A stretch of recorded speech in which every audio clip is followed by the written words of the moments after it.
Hey guys, welcome back to the MJ Gooner podcast right here for the post-match review. Arsenal 4 and Leeds United 1.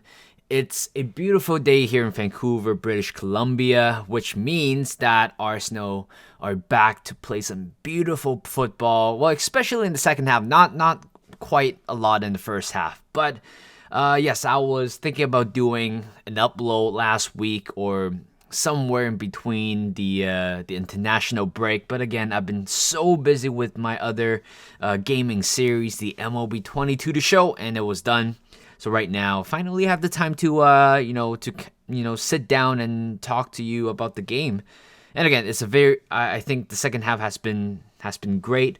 There's a lot to talk about. There's a lot of build up to this game as well, which also fear a lot of Arsenal fans. So, of course, I think since the last update or since the last upload, it was unsure whether if Tomiyasu was going to make a comeback, or we don't know the extent of his injury. So right now we know he's going to be out for 3 months, which means the remainder of the season he's not going to be available for Arsenal, which is a bummer, to be honest, because he has been a very good player for us.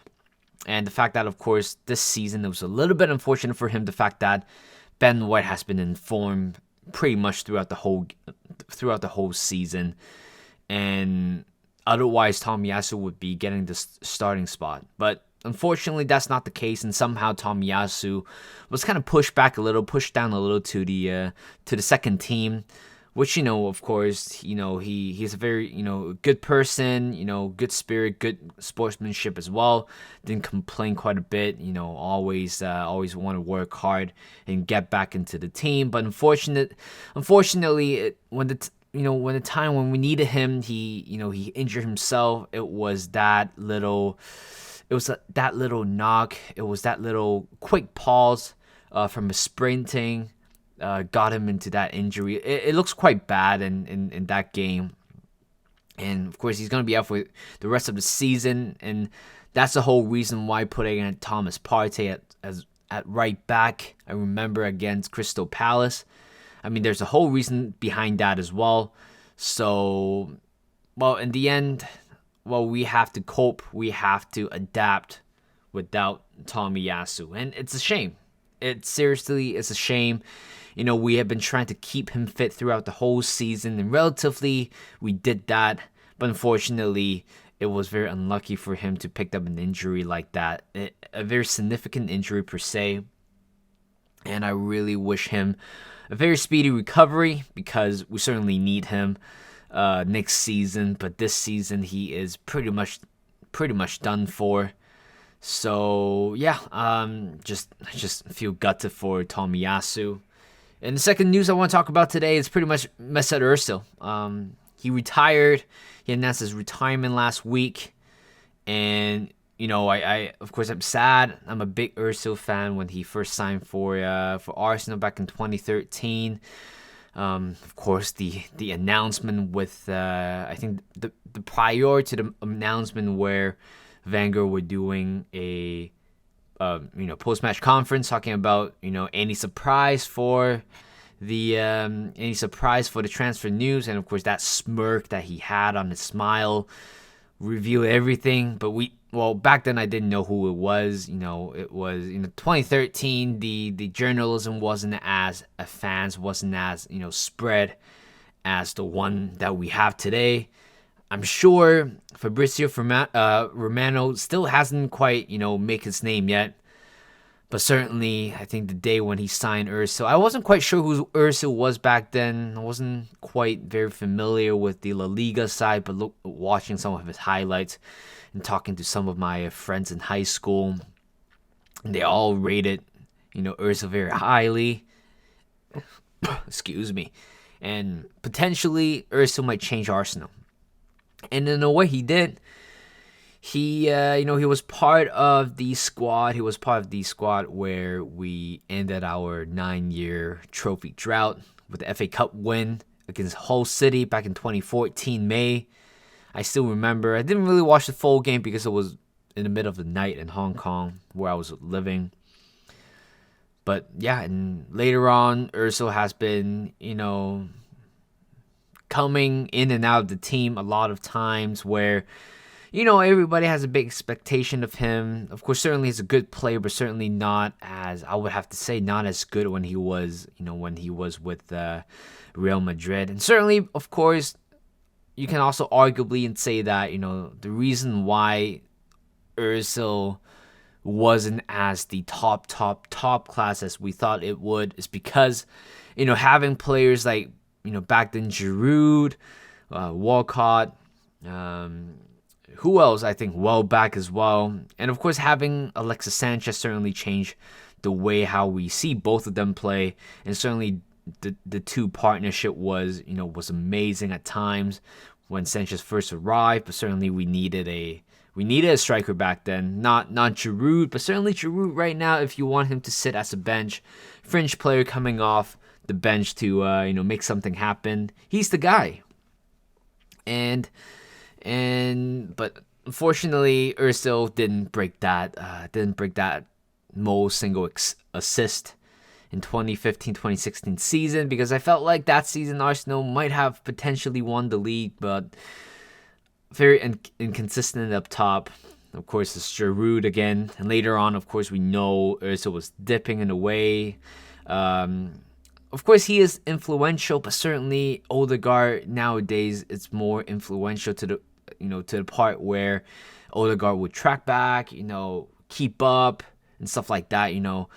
Players who would do the defensive work. And Özil certainly not that type of player. Certainly, Arteta didn't quite see him integrating into the squad. Despite Arteta was Özil's captain in his first 2-3 years. So, you might think that Özil might potentially be still playing in a way at Arsenal, but the time just kind of arrived for him. It was a shame the way how he left, the way how the club in a way treated him, and it sucks, to be honest. I remember 2020-2021 season, I bought the away white jersey, the one with the blood stain on. I had his name printed at the back. I thought he was going to play, but turns out he didn't make a single appearance with that jersey at all. So it was quite a shame, to be honest. My dad always told me to buy a jersey of a player who's going to stay here for a long haul. And I bought Özil, unfortunately, in that time. But right now I got Bukayo Saka, which rumors has it that he is about or set to sign a new contract, a long-term contract. I'm not quite sure how long it's going to be, but $300K per week, including bonuses, confirmed by Fabrizio Romano. And this guy is certainly going to stay here for a long time, but hopefully at the same time, we don't want to see players who has that kind of a post new contract phase where form just kind of dip. But I'm sure Bukayo Saka's only 21, 22-year-old.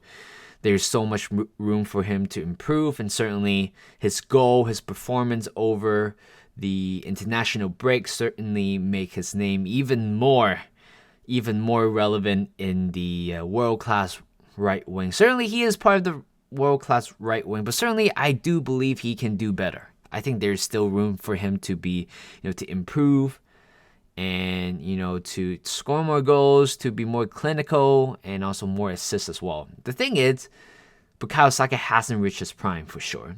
He's still at that stage where he's still quite young. And of course, there's so much room for him to grow. But why are we talking about Bukayo Saka? I was talking about Özil. And yeah, Özil, my favorite game is definitely what do you call it? I'm sure it's either, personally for me, in the Wenger era, I would say it's his first game against Napoli. He had a great game, very influential game, scoring his first goal for the Gunners. And post-Wenger era has to be the Leicester City at home 3-1. There's no way. That is probably one of the, single, most impressive, the best performances that you ever seen on a player. And certainly Özil did that perfectly. Scoring the first goal and also setting up the second and also the third goal as well. I mean, it's just this guy was perfect. And I remember the last assist that he gave, and also the last game that he had was, well, I forgot which game we played. I think it was West Ham at home. That little header to Lacazette. That was the last game he played, and after that was back in 2021, early 2021, and he hasn't been wearing the Arsenal jersey for 2 years. But football happens, retirement happened, but all I can say is that happy retirement with Mesut Ozil. He is certainly an inspiration for me in my footballing world, and also the way how I wanted to play like him sometime, but I don't have a filthy left foot, and my first touch is not as great as he does, but certainly he is going to enjoy his retirement, and I'm sure he's going to play quite a lot of Fortnite. According to his agent, he can be a professional gamer. So good luck to Mesut Ozil and happy retirement to him. Moving on to the international break. Relatively, Arsenal did have a very good international break in terms of players. Like I said, Bukayo Saka scoring a goal against Ukraine, and also an assist as well. I remember he was kind of touring. He was tearing Mudryk apart on the right side. I remember that. But Bukayo Saka, because of that performance over the weekend, certainly put him up in the category as a world-class right winger. Like I said, he has more room to improve. He still have time to become the world-class player that we all want him to achieve. Certainly, there are, like I said, if he is reaching his prime, I believe he can reach at least 15 plus goals, 15 more assists, or certainly maybe higher than 15 with the way how we play, the Arsenal played. And Xhaka scoring a goal as well. Thomas Partey, that was a funny one. I'm sure Sam Wilson, the physiotherapist for Arsenal, also tagged along with him to Ghana for the international duty, just to keep an eye out on Partey, because with his injury record, overall injury record, and hopefully he was fine. I mean, apparently his second game he was pulled out because of a small injury, small knock. But it was fine, and he's playing today. He had a great game today, again, like I said. And who else? Martinelli. Apparently, all the three Brazilians didn't get it called up in the Brazilian team, which is fine, to be honest. Resting all of them, to be honest, in such a crucial stage at this moment. KT also got his, valuable gaming minutes with Scotland, winning the first game. Did he win the first game? I'm sure he did, but certainly he had a very impressive game against Spain as well, providing with an assist. Maybe not Spain, maybe another team, but certainly, apparently Rodri was all over the place in terms of trying to get our players, injured. But KT, again, there's one highlight. The build up to McTominay's goal, that shows the value of KT, where he can drive down the left-hand side when there's so much space in front of him. That's the value of Kieran Tierney, and I'm not sure if Arsenal want to give away KT to Newcastle United. Potentially he might be moving away to Newcastle, but certainly KT, 25, 26-year-old, he has to be moving on. According to himself, has to be. There's no way you are playing that much. You've been pretty much fit the whole season, but only feature only a few minutes. And certainly Arsenal do not want to strengthen Newcastle left back, especially when you have to replace Dan Burn, and of course the way how Newcastle played with the defense and also the fullbacks. They're quite attacking as well, attacking minded compared to Arsenal, which is more technical minded. So hopefully KT will stay, but certainly he's going to play an important role for the last 9 games of the season. And okay, what's new? And also William Saliba, that was a very tacky part to talk about, because Arteta's not giving much information, saying that he is very hopeful for his return. I'm very hopeful with his return as well, but we don't know if we are going to be hopeful unless the player is feeling for it, the physio feel for it, or the club feel for it as well. But certainly, it's okay to not play Saliba in this kind of a game. but he has to be rested for Liverpool. But apparently, I'm seeing a lot of sources that he might be a major doubt against Liverpool.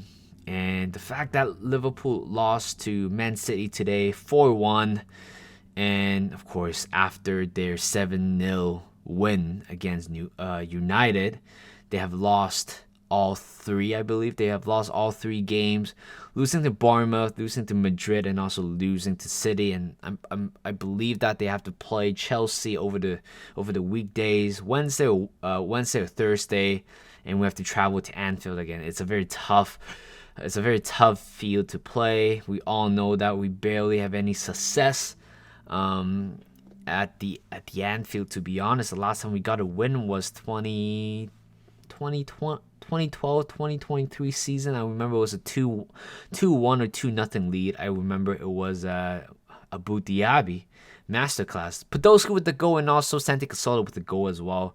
I believe that was the first game of the season as well. So going to Anfield is going to be tough, but let's talk about the game in general. This game, first 30 minutes, first 7 seconds, the Leeds United almost took a lead against Arsenal, or they were about to beat a new record of scoring the fastest goal in the Premier League with just 7 seconds. Can you believe it? We have already conceded pretty much the fastest goal against Arsenal, against ourselves, against Bournemouth, 11 seconds. And today, it's even 4 seconds short. And thank God, I believe it was Christensen's shot was pushed away, and later on we have a counter-attack. But again, it came out nothing. But certainly, the first 7 seconds was very, very tricky. It's very scary as well. I mean, we came back from the international break. I know some of the players might feel a little bit of rust here and there because the momentum just kind of died down with the international break. But certainly for not some of the players. And the first 7 seconds could be crucial to this game, and also be crucial to the to the game that we have. Of course, Leeds United are currently battling the in the relegation zone, and certainly they have something to play for. We have something to play for sure. So it's about which team won it more.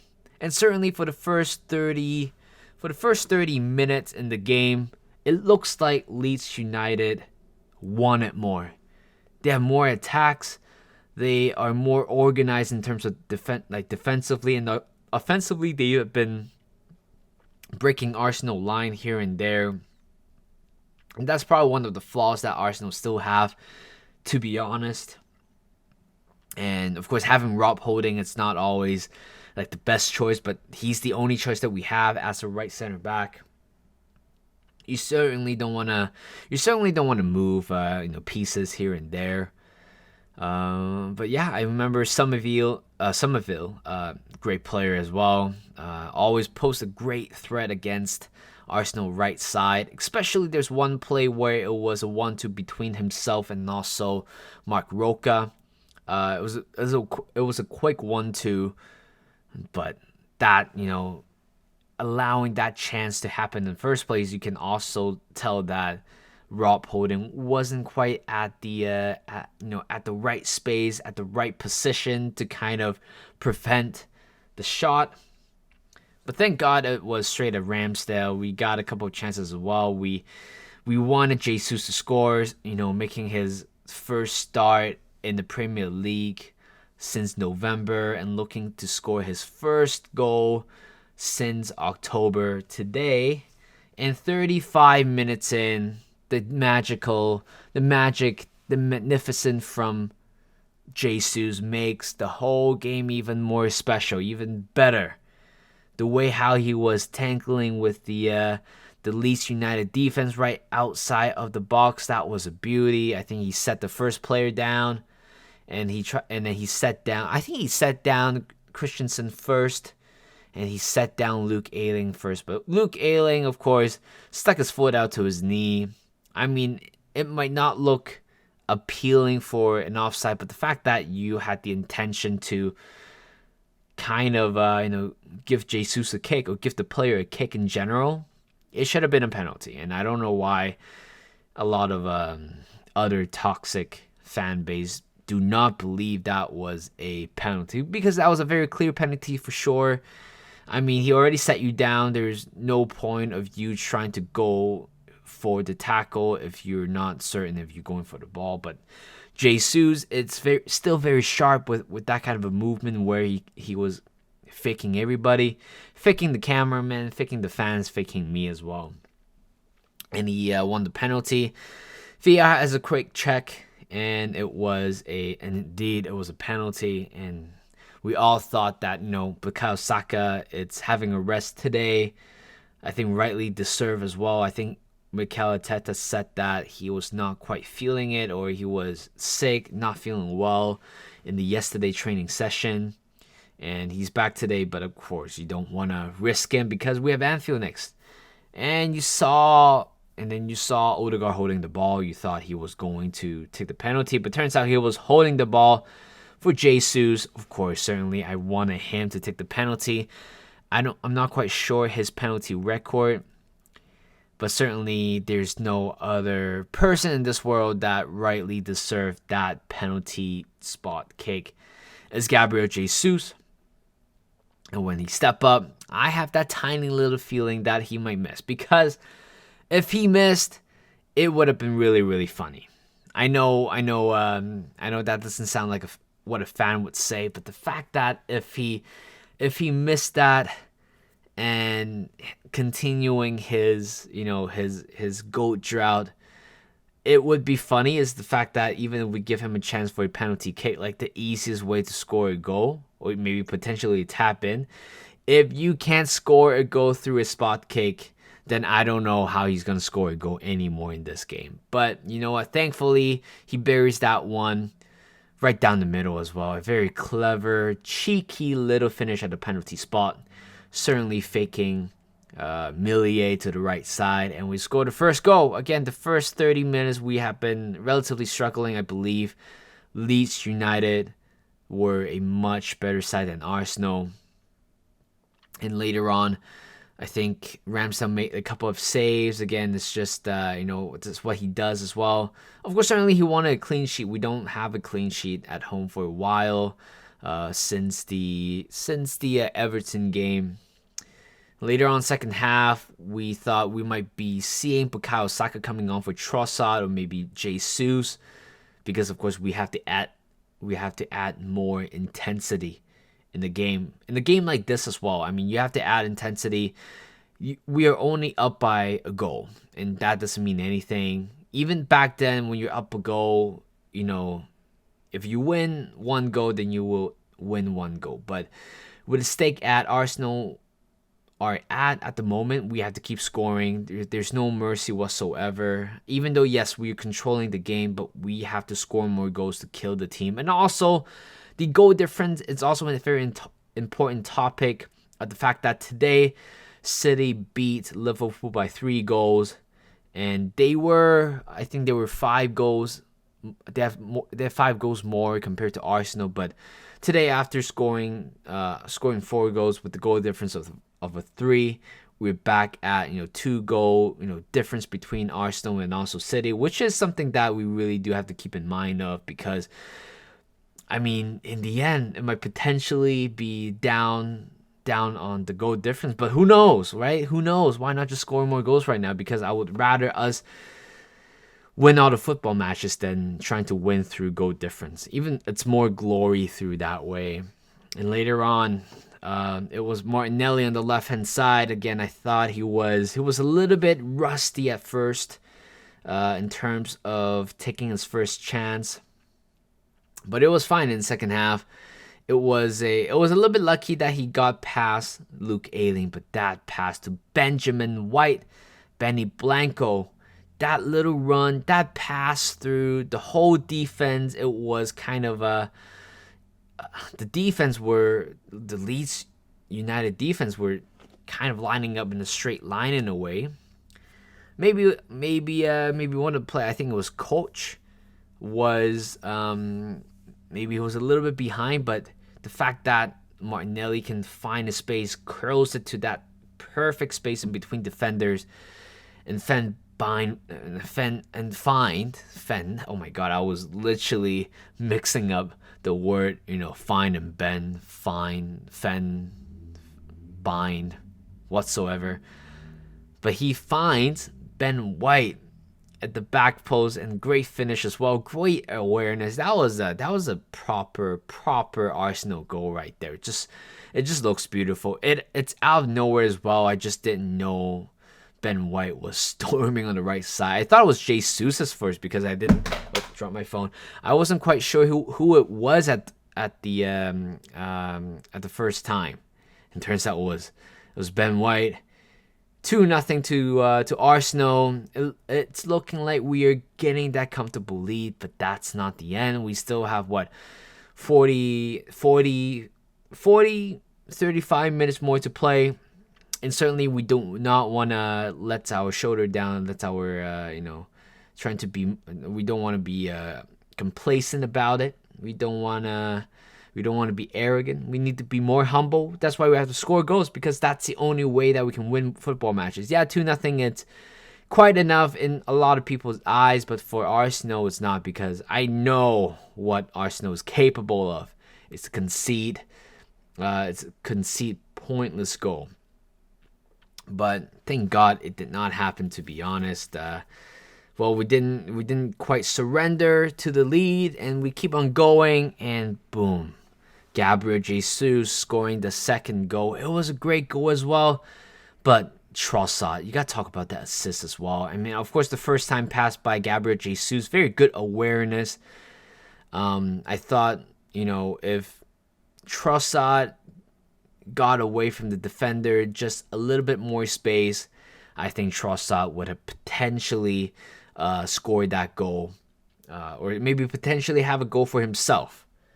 But apparently that's not the case. Instead, that little cheeky, fakey right turn and going back to the left, and that pass finds perfectly at Jesus. And this is what Jesus is very good at. It's being able to find spaces like that. That goes kind of reminds me of Aubameyang as well, where making very clever runs in the box where nobody would have anticipated where the ball would go.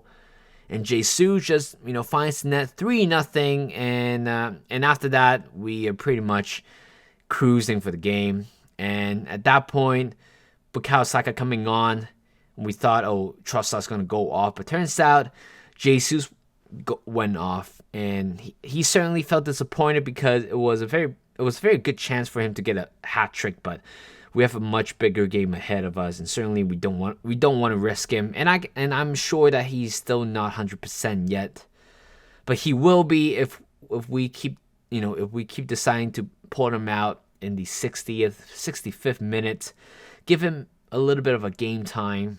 Like today, he just scored 2 goals, and that's what we want. Later on, 3-0. The plan is to try to keep the clean sheet. I mean, right now it's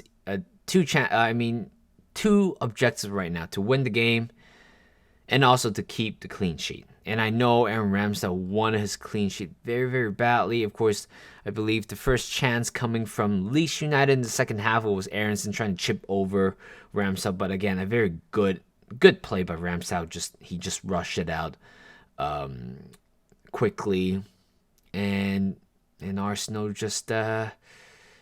was cruising his way. And out of nowhere, right? I mean, Jorginho coming on as well for Thomas Partey. Again, it makes sense. Thomas Partey rumored that he had a little bit of a knock, and we certainly don't want to risk him for the Anfield game. Again, that one's going to be a very, very difficult play. And out of nowhere, we conceding at the Emirates right now, it's inevitable right now. We only kept 3 to 4 clean sheets at home so far this season, and I don't like that at all. I mean, we are doing so well defensively away, but offensively or defensively at home just have been a completely different team. And it was, again, losing to the transition as well. It was a quick counter. It was Harrison on the left-hand side. Put a pass in the middle and finds Christensen. Xhaka trying to, try his best to, flick it away. finds Christensen, and if Zinchenko didn't turn his body away, I think it would have been fine. I think Ramsdale guessed the right way, but the fact that it deflected off Zinchenko's back makes the whole goal very, very unfortunate. But at the same time, it's Arsenal flaw as well. We just don't take our clean sheet seriously in that moment. I'm sure Gabriel and also Ramsdale are furious about that. I mean, everybody was furious.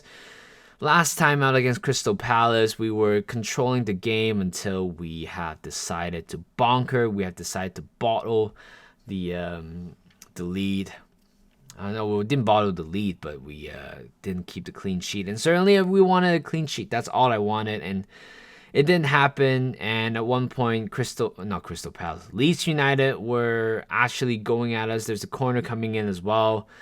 Today, defensively, corner kick, we have been great. Attacking the first header or attacking the first ball from Ben White as well was very impressive. And I thought, Leeds United stuff, 15 more minutes to play. They might have a chance to make a name for themselves. But later on, 83rd minute, let's talk about Bukayo Saka first. Very clever little dribble to the right-hand side, drawing all 4 defenders to him. Make sure that leaving Ben White, Trossard, or even Odegaard free, allowing the passage of play to be even more smoother, to be more spacious. And Bukayo Saka finds Odegaard, and Odegaard, what a world-class cross to Granit Xhaka. And I saw, Bukayo's making that run in the middle, hoping for a tap-in if possible, but Xhaka went for himself. And 4-1 by then. The game is over when we scored the 4th goal. A 3 goals difference with 5 more minutes to go certainly kills the game, and we did. But let's talk about the pass from Odegaard. We're just pinpoint perfect. Ayling was playing Xhaka on side, and Xhaka a great header as well. I thought he was going to square it off to Saka, but he took it for himself, and I'm happy about that. He scored 3 goals in his last 3 appearances for the club, and I believe that will be his 5th goal for Arsenal in this Premier League season. And I'm loving it. I'm loving this version of Xhaka. He scored, and later on saw him wearing a captain's armband. I thought Odegaard's coming off, but Smith Rowe coming on. Fabio Vieira coming on. Tierney coming on as well. But again, pretty much nothing to play for. Nothing special to talk about. But that's how the game ended. 4-1. I'm loving it. Despite the first half was a little bit tricky, I think the right side didn't work very well. It's not quite natural to Trossard, but certainly the left side did a fantastic job today. Again, like I said in the past, where when one side doesn't work, the other side usually work, and today also demonstrate the importance of deploying attacks on your left and right comfortably. Like today, the first 45 minutes, the right side had been quite quiet. But on the left side, you have Jesus, Zinchenko, Xhaka, and also Martinelli making plays, making things happen. And that's all that matters sometimes. You don't need both of them work, but as long as one of them works, then we might have a big chance of winning football matches. And just like that. And we did 4-1. Right now, next game against Anfield, away. This is going to be a tough one. Liverpool beat United 7-0 at home. It could have been Arsenal, but without Saliba, I think I'm not very optimistic with the result. I believe it might end up as a draw, but it's not good enough of a draw because City won 7 games in a row. They have the capability of doing that. That's what a champion do. And City, it's very dangerous right now. A drop point for us will be a benefit for City, and let's not let that happen in any way. But Against Liverpool, it's going to be tough. If we have to play Rob Holding, then we have to back him up. We have to back the whole team and hopefully getting a result at an away ground. Hopefully looking for our first away win at Anfield for the first time in 10 years. I hope it's gonna happen, but we need, of course, tactically we have to be spot on that day. So there you go, guys. Thank you guys for listening. Hope you guys enjoy this segment of the video or liking this post-match review. Let me know in the comment section whether if you agree with some of my points and what you guys think about, the team performance today. Certainly, I would give it overall a 7.5 out of 10. Could have been better, but not a shabby start after the international break. So I will leave you guys to it. Thank you guys for listening, and I'll see you guys in a bit.